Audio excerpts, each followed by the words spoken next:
ये नारी लगे प्यारी तुम्हारी, ये नारी लगे प्यारी तुम्हारी, तुम्हें देखती रह जाएगी।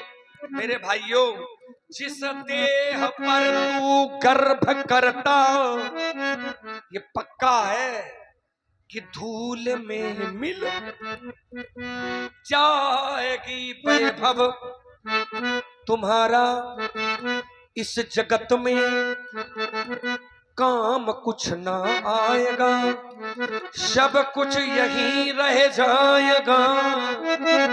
जब अंत का दिन, अरे मैंने देखा है, राजा रहा है न रानी रहेगी यहाँ, ये भवन न रहेंगे न कोई छानी रह जाएगी, हम भी ना रहेंगे और तुम सब भी ना रहोगे यहाँ। कहने को केवल कहानी, पानी का बुलबुला है, कैसे समझ ले, पानी का बुलबुला है, मिल जाएगा पानी में। आगे का भूल गए, आप बता देना बाद में। इसलिए मनुष्य का शरीर मिला है, इसका सदुपयोग जीव को करना चाहिए। इसी का नाम व्यास जी जग है। जा माने जन्म लेना और गा माने गमन करना। सुख पाता रहा जो जीवन में। और आप हैं श्री धर्मपाल राजपूत जी, 21 पुष्प मुद्राएं आपकी ओर से सुंदर संवाद में प्रदत्त हैं। धन्यवाद। सुख पाता रहा जो जीवन में, तो अंत में उसे दुख पाना पड़ा।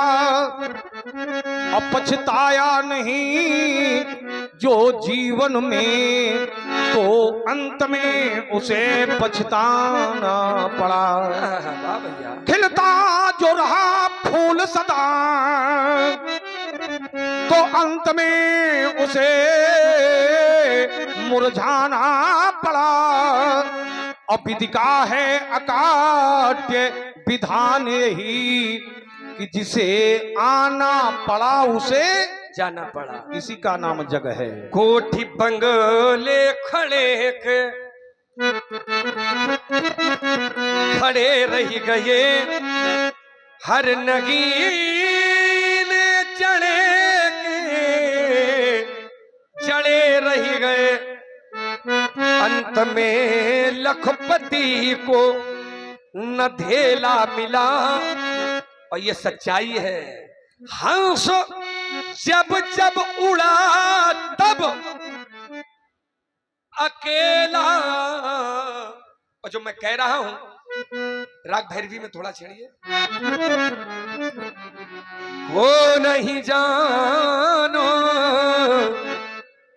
विदित संसारा, कौन नहीं जानता? सारा संसार जानता है। क्या जानता है? माता पिता ही उऋण भैटी के, माता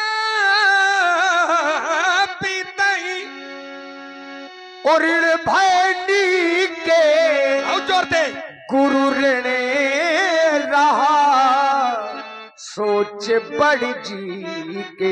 संसार का वह बेटा बड़ा सौभाग्यशाली होता है जो बेटा अपने माँ और पिता के ऋण से ऋण हो जाता है। एक बार मैंने पूछा कि माता अपने बेटे से कितना प्रेम करती है। बड़े बड़े आचार्य, बड़े बड़े विद्वान लगे रहे, लेकिन माता बेटे से कितना प्रेम करती है ये कोई ना बता पाया। एक कवि ने कहा कि जहां तक मेरी कलम पहुंच जाए, माता अपने बेटे से, शिशु से उतना ही प्रेम करती है। और उस कवि ने कलम उठाई और उसने लिखना प्रारंभ कर दिया। क्या लिखा व्यास जी? माता अपने बेटे को वह कैसा लाड लड़ाती, नवमास राखती गर्भ में आंचल का पान कराती है। खुद तो सोती है कीले में। ये माता का बच्चे के प्रति प्रेम होता है। खुद तो सोती है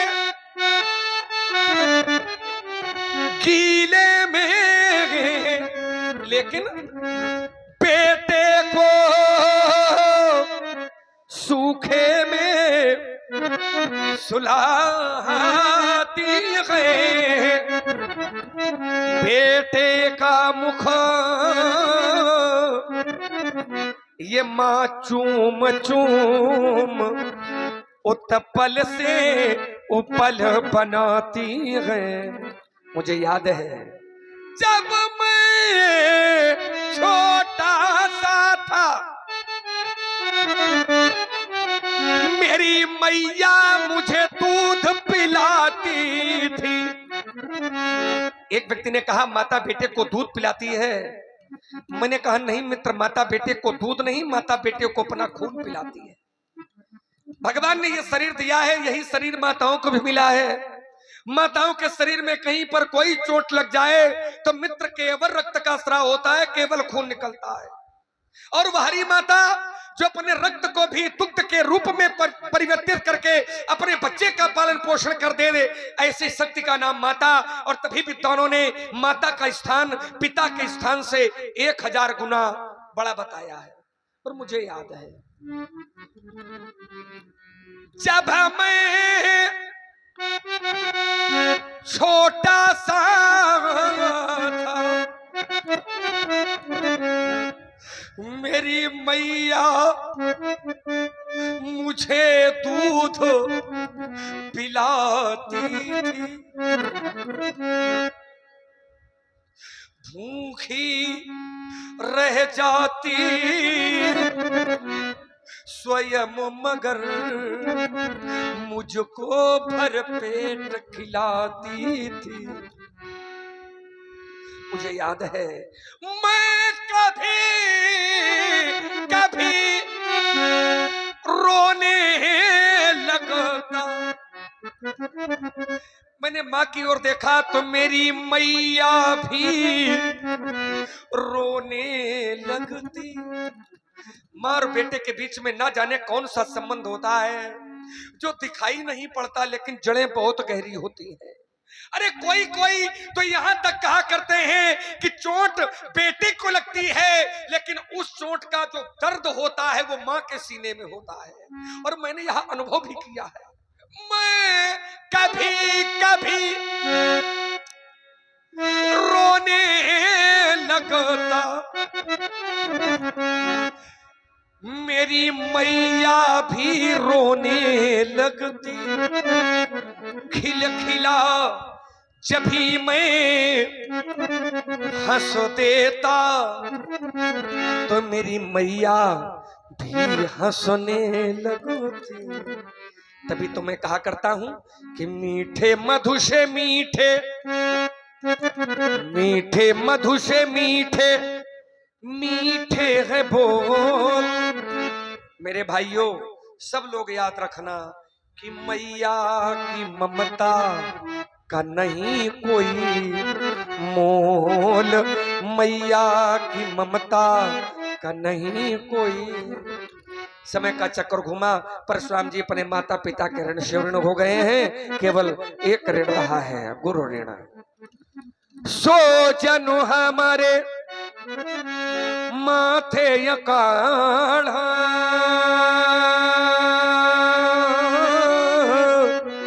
ये दिन चली गयहु ब्याज बहुबार। अबयानी अबयानी अबयानी ब्योहरिया बोली, तुरत देऊ मैं थैली खोली राम। गाइए। राम सिया राम जय जय राम, राम सिया राम जय जय राम। राजकुमार लक्ष्मण, तुमने एक नहीं अनेक आरोप हमारे ऊपर पुनः आरोपित किए। तुम्हारे द्वारा कहा गया माता पिता भय नीके गुरहा सोच पर जी के, लेकिन इससे तुम अवगत नहीं हो कि मैंने अपनी माँ का शीश किन परिस्थितियों में काटा। एक बार मेरे पिताजी ने मेरे चारों अग्रजों को बुला करके कहा जाओ अपनी मैया का शिरोच्छेदन कर दो। मेरे चारों भाई पिताजी की सामर्थ्य को नहीं जानते थे। उन्होंने कहा नहीं, ये कार्य मेरे द्वारा नहीं हो सकता। पिताजी ने मुझे बुला करके कहा जाओ राम, अपनी मैया के समेत चारों भाइयों का शिरोच्छेदन कर दो। मैं जानता था अपने पिताजी की सामर्थ्य को। पहुंचा माँ के पास, माँ से निवेदन किया, माँ पिताजी का आदेश है मैया का शिरोच्छेदन कर दो। तो मेरी माँ ने एक संकेत दिया कि प्रत्येक पुत्र का दायित्व है कि अपने पिताजी के आदेश का अक्षरशः पालन करे। मैंने कहा माँ आप धन्य हैं, आपकी ममता धन्य है। यद्यपि मैं जानता हूं कि माँ का पद पिता के पद से 1000 गुना बड़ा है, माताजी का पद बड़ा है, लेकिन पिताजी की आज्ञा बड़ी है और इसी का मैं निर्वहन किया। परशुराम पितु आज्ञा राखी, मारी मात लोग सब साखी। मैया ने संकेत दिया तो मेरे मन में एक प्रश्न जन्म लिया, माँ कहते किसे हैं? उत्तर आया, जो अपने सारे सुखों को दूसरों के प्रति समर्पित कर दे, ऐसी शक्ति का नाम है माँ। जो निराकार को निराकार बना दे, ऐसी शक्ति का नाम है माँ। मेरी मैया कुछ भी कहती तो मेरी प्रज्ञा निर्णय लेती। मैया ने कुछ कहा नहीं, सिर दाएं बाएं हिला नहीं। मैया का सिर झुक जाता, बलिदान चाहती थी माता। मैं कैसे करता तिरस्कार, क्या सुना नहीं है समाचार। मैंने पितु का सम्मान किया, मैंने पितु का सम्मान किया। पूरा उनका अभियान किया, जो पिता कहे वो पुत्र करे, जो पिता कहे वो पुत्र करे।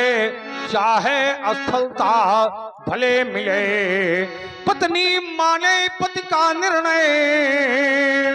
तब भावों में होता पड़ने, मैं इसमें ही लाया निखार, क्या सुना नहीं है समाचार। मैया के संकेत को प्राप्त करके माँ की ग्रीवा पर कठिन कुठार का प्रहार किया और ये रक्त देकर जब मैं अपने चारों भाइयों के पास पहुंचा, भाइयों से निवेदन किया, पिताजी का आदेश है भाइयों का शिरोच्छेदन कर दो। तो मेरे चारों भाइयों ने एक मत होकर एक स्वर में एक संकेत दिया, बोले सुनो जननी सोई सुत बड़ भागी, जो पितु मातु वचन अनुरागी। वही पुत्र बड़ा भाग्यवान है जो अपने माता पिता के वचनों पर अनुराग रखता है। इस प्रकार के संकेत को प्राप्त करके क्रमशः उनके कलकन को काटकर पहुंचा पिताजी के पास। पिताजी से निवेदन किया, पिताजी आपके आदेश का पालन हो गया है। पिताजी ने कहा मैं अत्यंत प्रसन्न हूँ, वरम हुई वरदान मांग लो। मैंने कहा यदि आप प्रसन्न हैं तो मुझे ये वरदान दें कि मेरी माताजी समेत चारों भाई जीवित हो जाएं, उन्हें ये स्मरण न रहे, उन्हें याद न रहे कि मुझे परशुराम ने कभी मारा है। इस वरदान से मेरे पिताजी अत्यंत प्रसन्न हुए और भी उन्हें कई वरदान दिए। अगला भी दूसरे रखा गुरु रहा सुमन पर जी के। हाँ, एक बार भगवान शंकर ने मुझे बुला करके कहा जाओ राम भोगावती नगरी चले जाओ और वहां से शेषनाग की मण लाकर आओ और इन प्रस्तर खंडों पर घिस घिस करके मेरे कंठ में लेपन करिएगा। जब से मैंने विस्पान कर लिया है मेरे कंठ में जलन होती है। गुरुदेव की आज्ञा सिरोधार कर पहुंचा भोगावती नगरी। शेष ने मुझे देखा, मैंने शेष को देखा और जैसे ही मैंने शेष को देखा तो शेष ने भगने का प्रयास किया। जैसे ही शेष ने भगने का प्रयास किया तो शेष को मैंने आगे बढ़ करके घेरा। एक बार मेरे गुरुवर ने शेष की मणि को मांगा,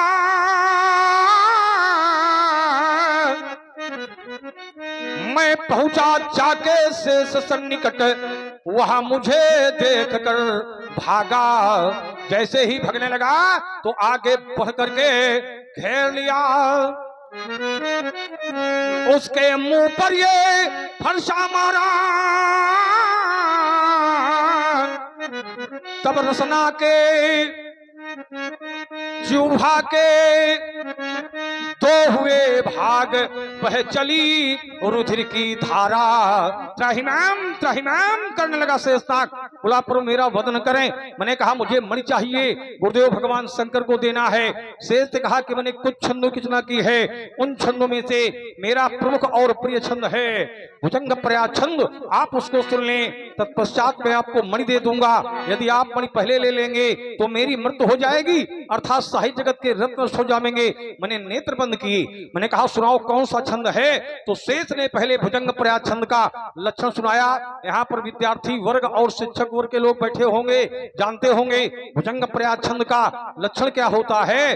भुजंग प्रयातम चतुर्भिर्यकारई, भुजंग प्रयातम चतुर्भिर्यकारई। भुजंग प्रया छंद के एक चरण में 4 यगण होते हैं। यगण एक सूत्र है, यमाता राजभान सलगा। यगण यमाता, एक यगण में एक लघु और 2 गुरु होती हैं, अर्थात एक यगण में 5 मात्राएं होती हैं। भुजंग प्रया छंद के एक चरण में 4 यगण होते हैं, अर्थात 5 को 20 मात्राएं होती हैं। शेष ने पहले लक्षण बताया, तत्पश्चात उसने भुजंग प्रया शब्द को हिंदी रूपांतरित करके अपने ढंग से उसने प्रस्तुत किया। भुजंग माने शेष, प्रयात माने जाना। शेष मेरे सामने खड़ा था, कह रहा था कि शेष जा रहा है, शेष जा रहा है। ये शेष जितनी तेजी से कह रहा था उतनी तेजी से पीछे हट रहा था। पहले 1 फण से, फिर 5 फण से, फिर 50 फण से, फिर 500 फण से, फिर 1000 फण से। जितनी तेजी से कह रहा था उतनी तेजी से पीछे हट रहा था। कह रहा था, कर रहा था कि शेष जा रहा है, शेष जा रहा है, शेष जा रहा है, शेष जा रहा है, शेष जा रहा है, शेष जा रहा है, शेष जा रहा है, शेष जा रहा है। शेष मुझसे कह रहा था कि शेष जा रहा है और मैं समझ रहा था कि मुझे छंद सुना रहा है। जब मधुर धुन नहीं सुनाई पड़ी, मैंने नेत्र खोले तो शेष वहां नहीं था। व्यास जी वहां से भग गया, यहां से भी भग गया। छंद सुनाने के मिस लक्ष्मण वह धोखा देकर भाग गया। तब से खोज रहा हूं उसको, ये प्रगटाले रूप नया तो अब आनिए। बेहोरिया बोली, बेहोरिया नाम भगवान शंकर। भगवान शंकर को हम आदेशित नहीं कर सकते हैं, लेकिन इस समय जितने लोग यहाँ पर उपस्थित हैं, दूर भी हैं, जहां तक हमारी ध्वनि जा रही है, यही हमारे निकटतम व्यवहारी हैं। व्यास जी वैसे तो सभी व्यवहारी हैं, फिर भी हम चाहेंगे कि समिति के जितने भी लोग यहाँ पर हों, यदि हमारी ध्वनि उन तक पहुंच रही हो तो अपना अमूल्य समय हमें कुछ क्षण के लिए अवश्य दें। इसमें संकोच नहीं होना चाहिए। समिति के लोग, और नहीं तो व्यास जी वैसे तो सभी व्यवहारी हैं, क्योंकि सबका तन मन धन किसी न किसी प्रकार से सबका सहयोग है, तो सभी व्यवहारियों के लिए हम चाहेंगे सर्वे भवन्तु सुखिनः, सर्वे सन्तु निरामया, सर्वे भद्राणि पश्यन्तु मा कश्चित् दुःखं भवेत्। सबका कल्याण हो, सबका कल्याण हो, सबका कल्याण हो। व्यास जी अब हमें ऐसी बानी सुनवाओ जिस बानी विनम्रता हो, मृदुता हो, शीतलता हो। उस बानी विशेषता ये हो कि उसमें अति का टीका लगा हो, ऐसी बानी सुनवाओ। देखिए, राम जी ने देखा कि परशुराम जी के अंदर क्रोध रूपी अग्नि बढ़ रही है। भगवान राम जी ने प्रार्थना रूपी जल डालने का प्रयास किया। अति ये विनीत मृदु शीतल पानी, बोले राम चोरी चुग पानी। अति ये विनीत देवता, मैं आपकी और लक्ष्मण की वार्ता को बड़े ध्यान से सुन रहा था। लक्ष्मण के द्वारा बड़े कटुवाक्य बोले गए हैं, लेकिन स्वामी आप विचार करें, मेरा लक्ष्मण अबोध बालक है, कितना छोटा है। आप इस पर क्रोध ना करें, आप तो सहज ही सुजान हैं देवता। सुनहु नाथ तुम सहज सुजाना, सुनहु नाथ तुम सहज सुजाना, बालक बचन करिय नहीं काना, सुनहु नाथ। क्योंकि बर्रे बालक एक शुभाव, बर्रे बालक एक शुभाव, इनहि न संत विदु सही काहू, इनहि न संत। आप लक्ष्मण पर क्रोध कर रहे हैं, लेकिन लक्ष्मण तो निर्दोष है, ते ही नाही कछु काज बिगारा, अपराधी मैं नाथ तुम्हारा, आपका अपराधी मैं हूं।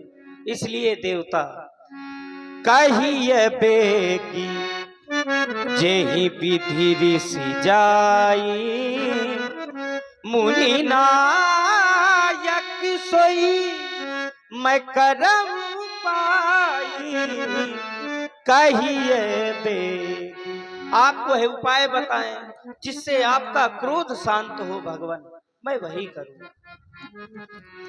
देखिए, राम जी की वाणी को सुनकर के कुछ शीतलता मिली परशुराम जी को, परंतु ज्यों ही लक्ष्मण जी की ओर देखा, लक्ष्मण जी की वही चितवन, कहे मुनि राम जाई ऋषि कैसे, अजगु अनुज तबु चित ही अनेस। और राघव बताओ, मेरा क्रोध कैसे दुरुस्ता? पीछे मुड़कर देखो, अपने भैया को देखो कैसे कहां देखता है। बेटा तुम इनसे भी छल करते हो, जानते हो इनसे छल करने को यही की यही के कंठ कुठार नदीना, तो मैं काहे कोप कर की राम, मैंने अपने कठोर उठार का प्रहार इसके कलकल में राम नहीं करना व्यर्थ हो जाएगा। हट जाओ रावण से, हट जाओ। नहीं देवता, यह आप क्या करने जा रहे हैं? एक भाई के समक्ष एक भाई का रक्त बहाने जा रहे हैं। नहीं देवता, राम का सर्वस्व तो राम के ये छोटे भाई है। राम, मैं लक्ष्मण से विमुख एक क्षण भी जीवित नहीं रह सकता देवता। मैं जानता हूं, मैं आपके क्रोध की ज्वाला से अपने लक्ष्मण को नहीं बचा सकता, क्योंकि आपका क्रोध प्रबल है, सारा संसार जानता है देवता। इस संसार में किसी को नहीं रहना, डेरे हम सभी के एक दिन उखड़ जाएंगे, महके गुलशन भी एक दिन बिखर जाएंगे। अरे रहना है तो मिलजुल कर प्रेम से रहो, वरना हम सब एक दूसरे से एक दिन बिछड़ जाएंगे देवता। जिस समय मैं अयोध्या से चला था, मेरी मैया ने लक्ष्मण का हाथ मेरे हाथ में दिया था, कहा था राम, लक्ष्मण को जिस भांति लिए जा रहे हो, वैसे ही लौटते समय पहले मुख लक्ष्मण का दिखा। श्रवण करें मां के वह अनमोल वचन। मैया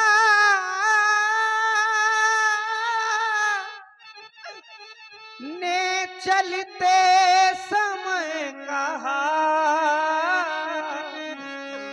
हे राम बचन मम सुन लेना, यही लाल सौंपती हूँ तुमको,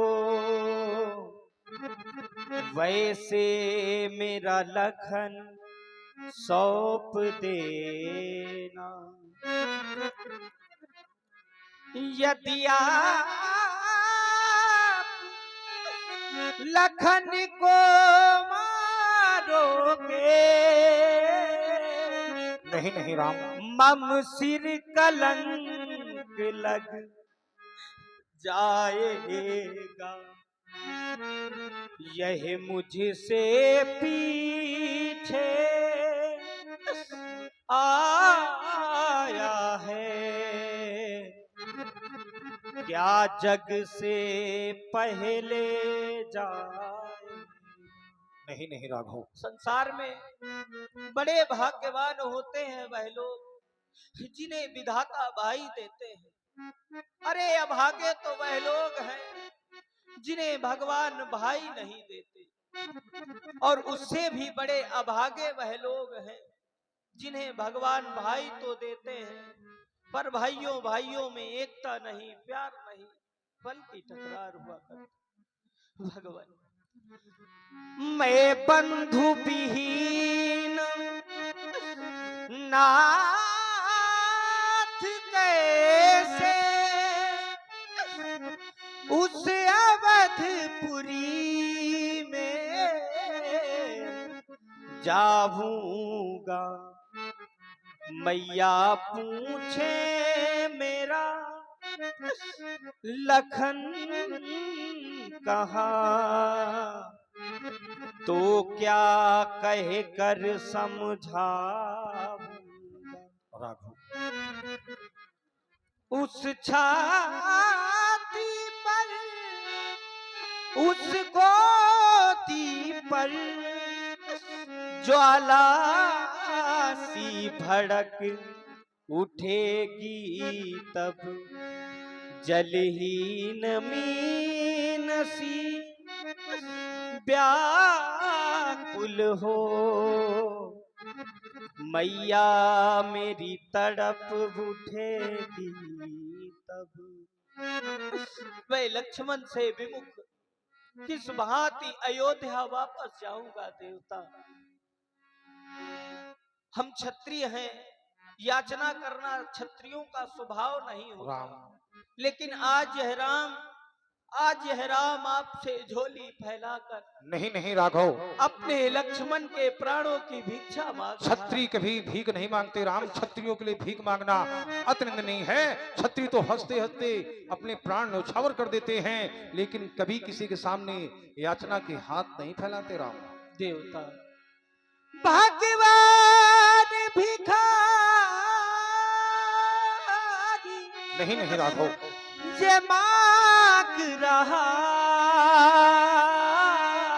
नहीं नहीं राम, भैया के प्राणों की भिक्षा, बदले में मेरा वध करके, नहीं नहीं राम, कर ले पूरी उनकी इच्छा।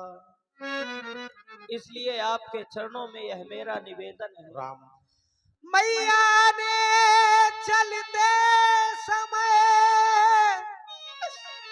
दिया लखन का हाथ, इसे नाथ अब छोड़ दो,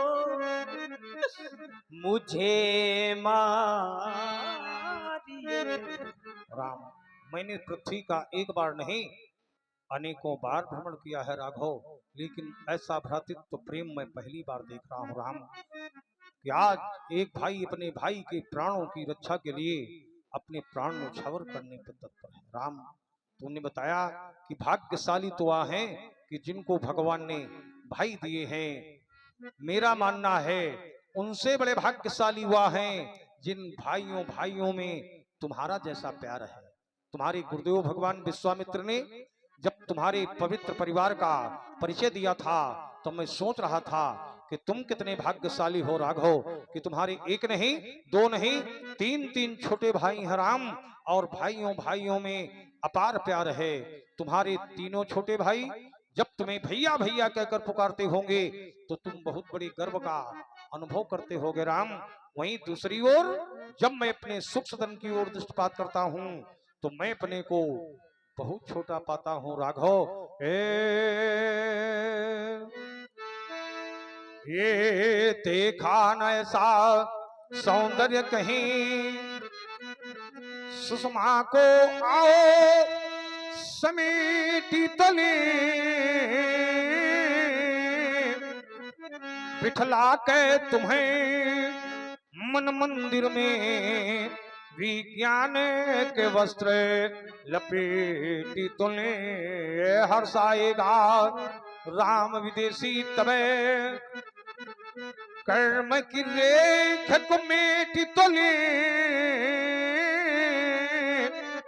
ये कंठ काटने के पहले भरी अंक तुम्हें आओ भेंटी तोले। राघव, जैसे तुम्हारी मैया ने लक्ष्मण का हाथ तुम्हारे हाथ में देकर कहा था राघव लक्ष्मण को जैसे लिए जा रहे हो वैसे वापस लाकर उन्हें सौंप देना। तुम्हारी मैया के द्वारा कहे हुए वो अनमोल बोल तुमने मेरे समक्ष प्रस्तुत कर दिए। एक बार मेरी माँ ने मुझे भी बुलाया राम, पहुंचा माँ के पास। माँ, मैं आपका क्या सुख कर सकता हूँ मैया, मैं आपका क्या हित कर सकता हूँ माँ। तो मेरी माँ ने कहा था राम, मेरी आत्मा की शांति के लिए आज के बाद किसी बालक का वध न करना। मैया के द्वारा कहे हुए वो अनमोल बोल मुझे भी स्मरण हो आए कि मेरी मैया ने मुझसे क्या कहा था राम। रोते तो बहुत हैं, रोते तो बहुत हैं, दामन फिर भी नम नहीं होता, इन आंखों के बरसने का कोई मौसम नहीं होता। हम तो शत्रुओं के बीच में भी रहकर बहुत खुश रहते हैं क्योंकि मेरी माँ की दुआओं का खजाना कभी कम नहीं होता। मैया ने जो वचन कहे उन्हें भंग नहीं होने दूंगा। इस कठिन कुठार की प्रबल ज्वाल में ये लखन नहीं जलने दूंगा। कितना अच्छा लगता था वो वीरवाना जो अपनी छोटी सी धनु यहाँ लेकर मेरे पीछे दौड़ता था तो अनुभव करता था कि किसी छत्राणी मैया ने जन्मा है ऐसे नाहर पुत्र को राम। मेरे राम यदि तुम्हें और रो